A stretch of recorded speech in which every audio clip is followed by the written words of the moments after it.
Welcome to the Nonprofit Digital Success Podcast, brought to you by wowdigital.com, your best place for nonprofit websites and design, now including fractional CMO support. Are you working hard but still feeling stuck? Your operations are probably the bottleneck. Jeremy Haas breaks down how better systems automation and financial clarity can unlock growth and protect donor trust. So stay tuned and let's fix what's slowing you down.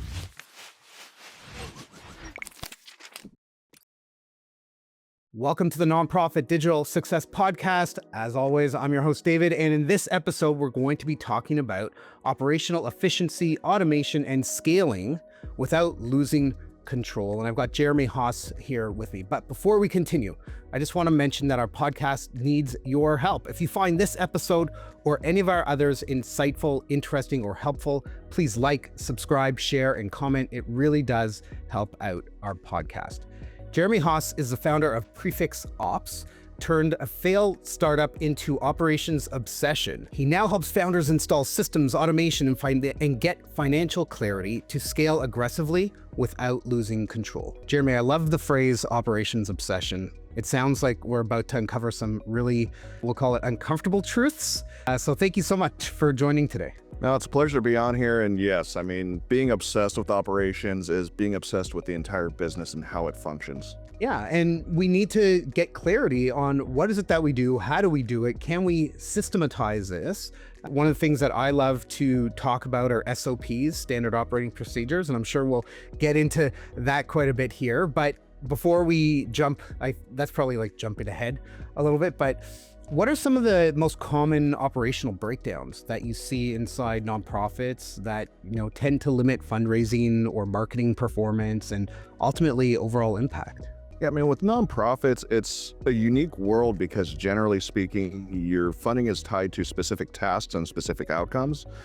And it's hard to get quality staff, quality employees with how much they can pay, especially here in the US. But it doesn't mean that you can't find those people. So it's one of the big things I see is people don't feel engaged enough to feel that the lower sort of salary is worth it. So people are being overworked, underpaid, and they don't feel that sense of worth in their world. So it's ensuring that leadership can still bring out the best in their team by making them feel like they belong. Knowing that you're serving a higher purpose, that you're helping, you're creating impact and change, whatever it is that the nonprofit is focused on, is often a really big attraction. It's a magnet to get people to work for you, whether, we know that funds in nonprofits and charities are quite limited. So there's definitely something to, fighting the good cause that the organizations fight, but that really does only go so far. People still have bills that they have to pay and all of that. And I love the idea that you mentioned about, maybe I'm going to take it one step further, like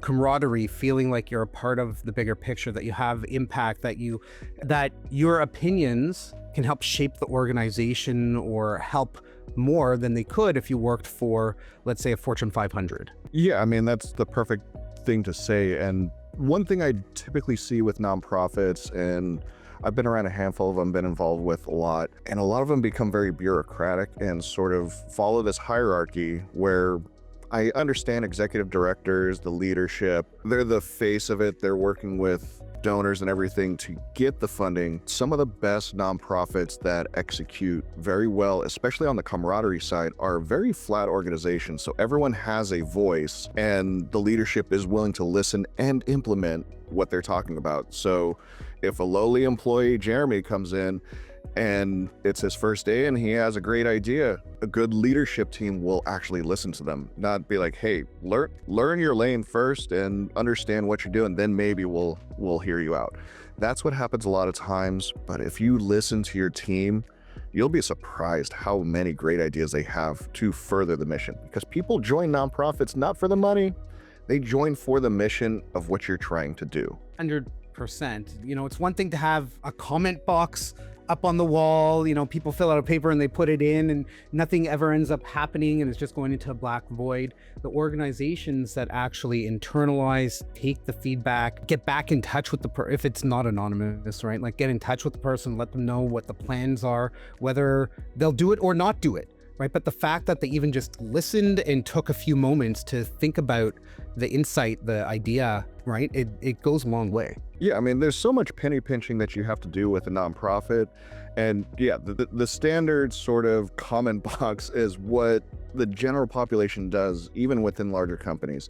But there's usually no outlet to receive feedback for the leadership team. And at the same time, employees don't feel that they are safe enough to bring up something that's wrong. It's like, hey, our computers are really old. Can we get some new computers? And a lot of times those people are demonized, not just within nonprofits, but just in general. And just being around the tech world, just being able to empower your team, that's something I see so much with tech founders that it needs to be brought over into the nonprofit world. So that way, again, we all love making money. We all love profits. Like there's no doubt about that. But again, the nonprofit world, you are serving a higher purpose here.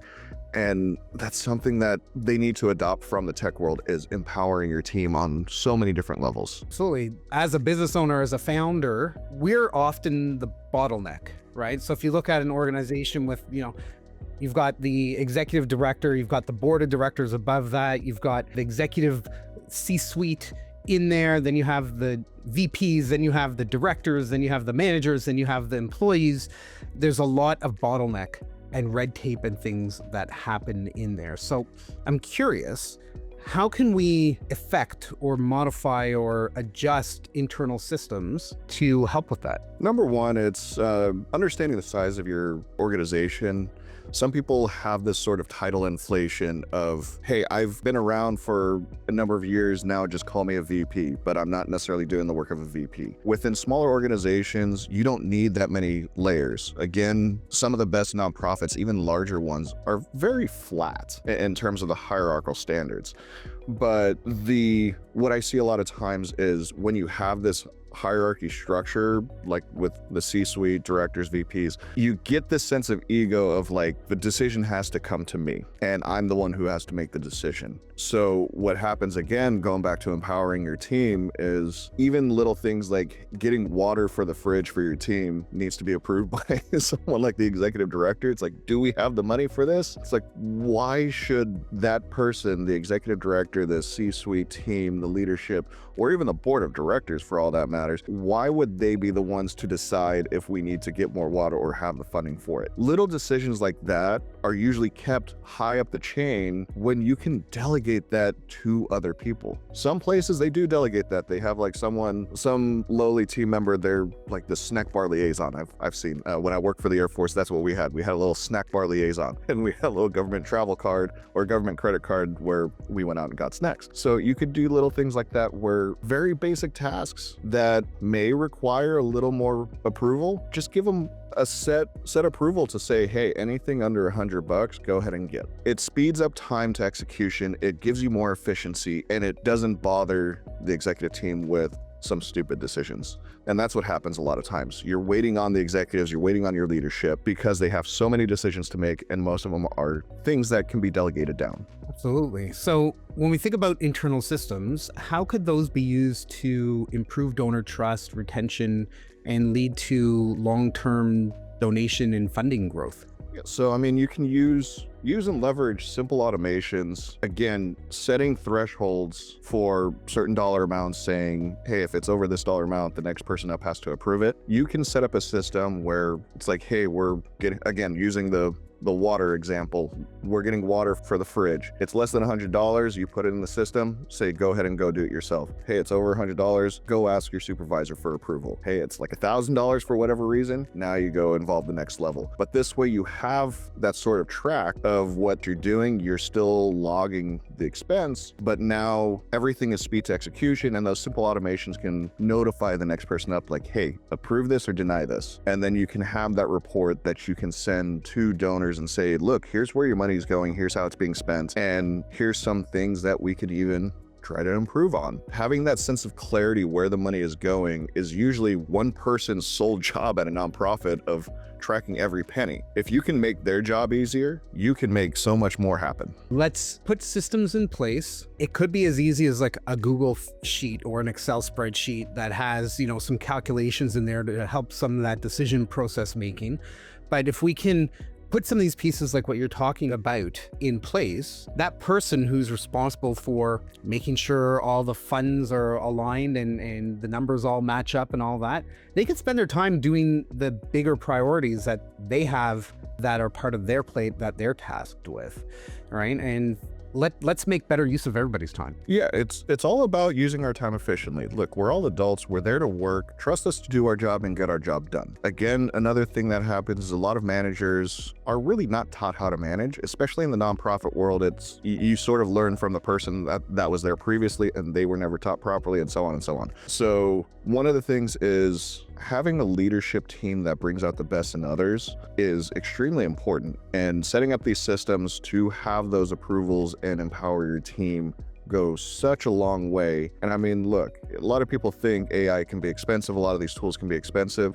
This sort of simple reporting automation and notification to your supervisors, that's something I can build for less than like $500 a month. AI can be leveraged so well. Things like Zapier are great tools to build out these systems so that way little tasks that we do on a daily basis, we can automate those so we can focus on the bigger picture. Absolutely. And when we think about nonprofits and the work that they're doing and, like how we help our clients, right? They rely really heavily on human connection, right? So to your point, how can they use automation to improve that kind of efficiency without losing the personal touch that donors and volunteers kind of typically expect? A lot of people think AI is going to replace the human element, but the way I see it is it's going to enhance the human element, because what I've seen, what I've actually done with some of my other clients and then in the for-profit world within tech companies, within other businesses, is you spend a lot of time pulling reports. That's something that can be 100% automated with AI agents now. So if it's taking me 30 minutes to an hour every single week to pull reports for my manager, guess what? If I automate that, if I use AI or whatever to do to get it done in a heartbeat, that gives me half an hour to an hour every single week to focus on the outreach, the human element, speaking to our clientele, helping the community. And that's something that is not necessarily quantifiable. A lot of us will say, oh, well, it's going to cost this much. I'm like, well, your mission is to serve the community. What if you had an extra 5 hours a week to serve your community? Is that not the important thing here? We have to be cost conscious, but at its core, your mission is to serve the community. We have to find a way to empower your team, to allow your team more time to serve the people that you need. And the donors will be happy in the long run because they'll see a lot more efficiency. You don't need to hire 20 people to do simple reporting, simple admin stuff. You can have one, maybe two people handle that admin side and then focus the rest of the money on what actually matters. So a couple little caveats that I want to mention for everybody listening is we need to be careful what it is that we're giving AI access to, right? So you don't necessarily want to give it access to all of your donor information without anonymizing it, right? So you could run a report in your system, say remove everybody's names from it, maybe apply ID numbers or something like that instead.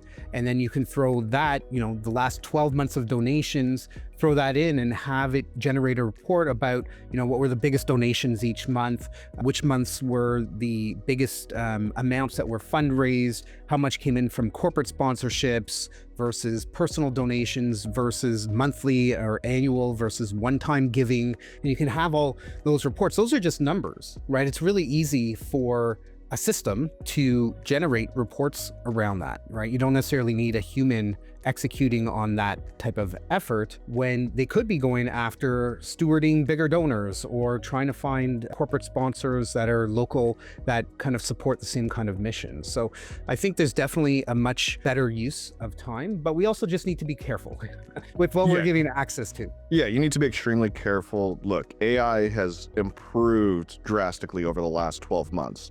I mean, me personally, I'm testing out tools every week, and by the time I'm done testing a lot of these tools, they're completely obsolete. So things are changing rapidly, but my background, I am very cautious about privacy and security. So I am never one to say like, hey, just use AI, don't even worry about it, let it do its thing, it'll work. No, we have to ensure that we protect everything, especially in a nonprofit world where some people want to stay anonymous, being donors. Some people, you're dealing with so much money coming from so many different avenues. The last thing you want is an AI agent or an AI bot to just go off the rails and be like, well, I can do all this better, so let me go reach out to them myself, and then you have this complete mess. AI has to be leveraged in a very structured manner. It's not, hey, you're gonna handle all the fundraising. It's, hey, you're gonna handle all the reporting. So you have to be very careful how you implement it, and that's what people like me focus on. And even from, marketing and communication standpoint, if you can leverage AI to create custom email journey sequences for donors that fall within this range, and it can generate, I'm going to call it a draft of the content. You always need a human to review it before you send it out. There will be mistakes. AI likes to hallucinate. It likes to make stuff up. So, just be, again, cautious with it, but you can have it do probably 80% of it, maybe more. And just, the final review is done by the team or the person responsible for it. Yeah, I completely agree with you there. So if a nonprofit leader or somebody even in a nonprofit is feeling overwhelmed by CRM, spreadsheets, email tools, grant tracking systems, what's the first step that they should take to try to sort things out and clean things up? I mean, obviously call someone like me, because a lot of times we get so overwhelmed, especially as leadership, we get overwhelmed with the millions and millions of things we have to do.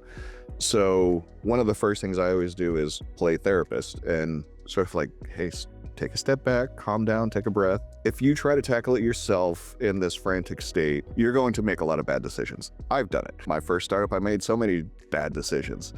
And so calling someone like me to kind of help you take a step back, have this outside view of everything, and then we can build a roadmap to automate or make it more efficient. Again, is the answer delegating to someone else to handle all of this? Is the answer leveraging AI to automate it?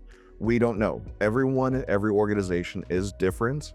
So someone like me, someone who knows what they're doing in this sort of world, in this chaos, they will ensure that you get a holistic view of your operations to ensure that you're getting what you need. I don't do any sort of cookie cutter sort of results or implementations. Everything is specific to the organizations I work with, because everyone is so different. One of the things that if somebody wanted to take this on themselves, or at least start down that path, just make a flow chart of all of your systems, how they all interconnect. I did this maybe about 3 years ago in my agency on my iPad with the Apple Pencil, and I just sketched out the journey, the map, how we do our sales from start to finish. How do we fulfill our projects from start to finish? And we looked at it and we were like, okay, what and how can we find efficiencies in this? Are we doing these 3 things because, it makes sense to do it? Or are we doing them because that's just what we've done and we haven't questioned it, right? So let's take a full, wholesome review of everything that's going on. And one of the best things to do is, maybe I'm a little bit biased here, so maybe take it with a grain of salt, but bring in a consultant whose job it is to do and review and manage and help sort out all of these different scenarios, situations, systems, data migration, all of that, because that is their expertise, right? It might not necessarily be yours, whereas you're just doing it off the side of your desk because it's, the other duties as assigned in your job description. It'll save time, effort, and I'm not going to call it failures. I'm going to call it lessons that we learn along the way that we can bring to your organization and help you kind of fast track and skip over those lessons that you shouldn't necessarily need to learn. Yeah, and look at it this way as well. I'm biased as well because I avoided actually trying to bring in outside help before. That was the hard lesson I learned, is that I need to offload to experts. And one of the big things that consultants, advisors, fractional ops managers, fractional chief of staff, fractional executives, all of us that come from this sort of consulting world, what we're going to do is give you the ugly truth. when you try to tackle it yourself, yes, you can 100% do it yourself. I will always advocate for people trying to do it themselves. My ultimate goal is you bring me on so you eventually fire me. If you don't fire me, I'm doing something wrong. But when you try to do it yourself, there's always going to be those thoughts that I don't want to admit to myself I'm doing something horribly wrong. I'll sit there and say, oh, maybe this is something that could be fixed. Oh no, that's not an issue. No. Whereas you work with someone like me, I'm gonna come in and say, your communication with your team is terrible. We need to fix that. And you will combat me. That's always going to be a part of it, but we're going to find a solution to make everyone happy.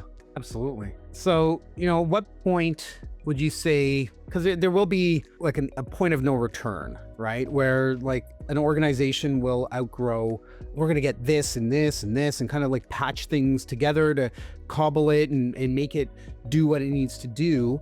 So what point would an organization maybe outgrow that? And what should they have in place before they try to scale maybe their campaigns or expand their programs? I mean, you should be at minimum once a year, you should do a full audit of your systems, at least once a year, because like you said, everyone outgrows the tools and systems and operations that they have. As companies grow, you add more complexity, and so you need different tools, you need different processes. So every year you should do a full deep dive audit. I recommend it maybe quarterly for some organizations. Everyone's different again, at least once a year. But there's always a point where it kind of gives me the sense that you need to change something, is when the leadership team is overwhelmed by decision making. If you get bogged down with simple decision making, that usually tells me something is broken or you've outgrown something in your current process. It may have worked for a year or two, but it's like our kids, like as children get older, they change. We have to parent them differently. We have to treat them a little differently. It's the same thing with our operations. We have to adjust it based off of how things are growing. And that's really the key, is setting aside time. A lot of organizations, I think every nonprofit and charity, they do annual planning, right? Where they typically fail is doing quarterly planning and quarterly reviews. And if you're reviewing the thing every quarter, all right, these are the systems we're using, are we still using them? It's going to be monotonous, it's going to be irritating, but in the long run, you'll be able to optimize and find efficiencies because you're reviewing it more frequently. If you want to leave it to once a year, that's totally fine. If you're a bigger organization, you've got like lots and lots of different systems. You've got 100 different people in your team at the organization, and, I don't know, 15, 20, 30 volunteers, right? It's harder to kind of assess that as frequently, but even just in your IT team, your finance team, your administrative team, your marketing team, if they just review their own things, that's going to kind of help set you up for bigger success in the long run, as long as you're ultimately bringing all those together, because we don't work in silos. A lot of organizations, each department is its own silo. We've got to work together, right? You're all there to fight and to help us the same cause, right? You got to work together. Yeah, I mean, if you're not communicating effectively with your team, if you're not fighting the good fight, I mean, saving money with different tools, saving time is great, but again, it goes back to the mission. How are we moving forward with the mission and helping our community, helping this goal that we have for whatever nonprofit you're with? I have a client, it's not nonprofit, but she's an immigration attorney. Everything we talk about putting in place for her and her clients is always about how can we make their lives easier. It's not necessarily about saving money or anything like that. Yes, we're always cost conscious, but it's always how can we effectively help make this easier for your clients, and how can we educate them more? How can we make their lives easier and ease their worries about what's going on? It's all the same thing with any organization. How can we forward that mission? If an organization could only improve one operational system this year, right, what would you recommend that they focus on first? That's always a tough one, again, because everyone's a little different, but always ensuring you have some sort of communication tool and procedures in place. Because again, if we're not talking to each other, things are going to break down at some point. Whatever it is, it could even be something as, hey, I assume Jeremy's going to do his job, and then realistically, Jeremy's not going to do his job. That happens a lot. the communication breakdowns happen. So having a tool like Slack or project management tools to track donor spending with activity, you can hold people accountable. On the flip side, I'm a big proponent of, again, taking care of your team. So if any organization is not doing even something as simple as like a little pizza party, start doing those things. Take care of your team. The team will take care of your organization. Jeremy, amazing insights around operational clarity, automation, scaling, taking care of the team, to your point. I hope that folks listening have been able to get some really great advice and pointers from our conversation. And I like to put my guests kind of on the spot around this point in the podcast. So if you were to give a challenge to everybody listening to this, something you want them to do in the next 24 to 48 hours after listening to this episode, what would that challenge be? Go in front of your team. If you're all in a single office, have a little town hall meeting or put everyone on Zoom, and within 24, 48 hours, ask them, how can I better serve you? Again, if my team does not trust me as a leader, if they're not willing to tell me the ugly truth and how we can improve, I need to listen. Go ask your team, how can I serve you better? And the result will be, you're gonna get a lot of uncomfortable truths. If you get crickets from everyone, something is wrong. No one wants to say anything, because ultimately your result will be, you will get these things that you can improve on, and in turn, you'll get a team that wants to further the mission. If anybody wants to get in touch with you, what do they need to do? I mean, I'm pretty easy to find. So you can find me on LinkedIn, send me a message there. Just find me Jeremy Haas or go through Prefix Ops. I manage all of my social media channels, so I'm a solopreneur right now. So anytime you send me a message on LinkedIn, any social media, it's me responding. So you're not getting some random chatbot. Don't worry, we're nowhere near that yet. But LinkedIn, I'm there. I'm heavily on TikTok. I run a page where I give out a lot of tips for entrepreneurs and leaders around a lot of these intangible communications type of stuff. So you can find me on TikTok. My handle is Day by Day Growth, and you can always send me a message there as well. Those are the two biggest channels I focus on right now. But if you can find me on Instagram and Facebook, feel free to connect me with me there as well. I don't mind at all. I'm always happy to have conversations with anyone. Thank you again so much, Jeremy. It's been great having you here on the Nonprofit Digital Success Podcast. To everybody listening, if you want any of the links to the plethora of Jeremy's social profiles, or want to, watch this, listen to it, share it, get the transcript from this episode, just head over to our podcast page at nonprofitdigitalsuccess.com.